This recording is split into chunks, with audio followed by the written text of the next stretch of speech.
Good morning, Wham! All right, how are we doing? We're doing Chapter 7, Staying in Charge. Boy, after you win the war, you got to take charge of everything, and that costs a lot of money. So we're going to learn about the Proclamation Line of 1763, and another way the British got the Americans upset and headed towards revolution. All right, Connor, say hi to everybody. Hello. All right, let's film it out. Okay, pal. England now had a big responsibility. She had to manage almost 2 million people in the 13 colonies. She had to take control of 60,000 French-speaking people in Canada and around the Great Lakes. And she had to keep the English colonists and the Native Americans from killing each other. The King of England had a great idea for settling the Indian problem. Draw a line right down the crest of the Appalachian Mountains, said the king. Everything to the east of that line would be the colonist territory. Everything to the west would be Indian territory. Settlers already in the west would have to leave. Good luck with that, kicking people out of their homes. Now, it probably would have been a great idea, especially for the Native Americans, right? Yay, something good. But the people who already moved out there were in no mood to lose their homes. And that was what the king ordered in his proclamation of 1763. If the colonists could be kept east of the Appalachians, there would be no more fighting between the settlers and the Native Americans. That land to the west of the Appalachians wasn't good for much anyway, said most people in England. The learned Dr. Samuel Johnson, who knew a lot about words and wrote the first English language dictionary, said that the western land that England had gotten as a result of the French and Indian War was only the barren parts of the country, of the continent, the refuse, which the French, who came last, had taken only as better than nothing. Dr. Johnson should have stuck to his dictionaries. The king's idea sounded wonderful, but it didn't work. That western land looked mighty good to settlers who wanted farms of their own.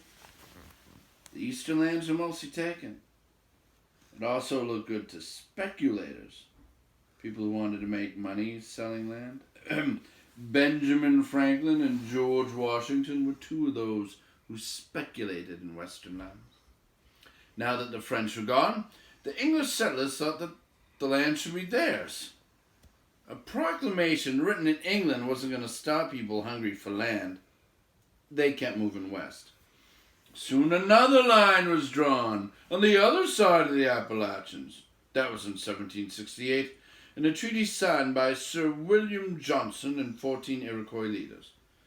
Johnson hoped to please both sides. The Iroquois got cash and promises. The English-speaking settlers got land over the mountains, especially land west of Albany. But it was just another Indian treaty that would soon be broken. The settlers were on their way west. The Indians who lived west of the Appalachians were doomed to see their way of life destroyed. Fort Pitt, which had been Fort Duquesne, and before that the Indian town of Shonopin, became Pittsburgh. At Pittsburgh, two rivers come together and form the mighty Ohio River. From there you can glide to the heart of the continent. It was a gateway to the west. By 1770, some 5,000 colonists were said to have climbed the mountains to Pittsburgh and then headed on west. They were pioneers and the first of a river of people who began filling the Ohio River Valley.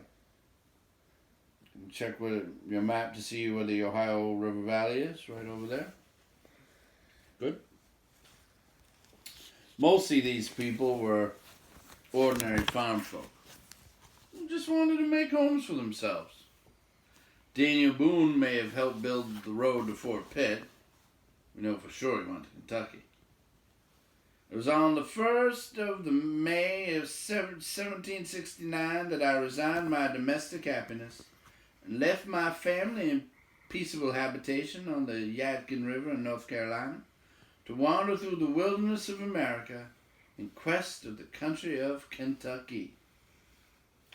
Thousands followed after Boone cut a path, the Wilderness Road through the Cumberland Gap.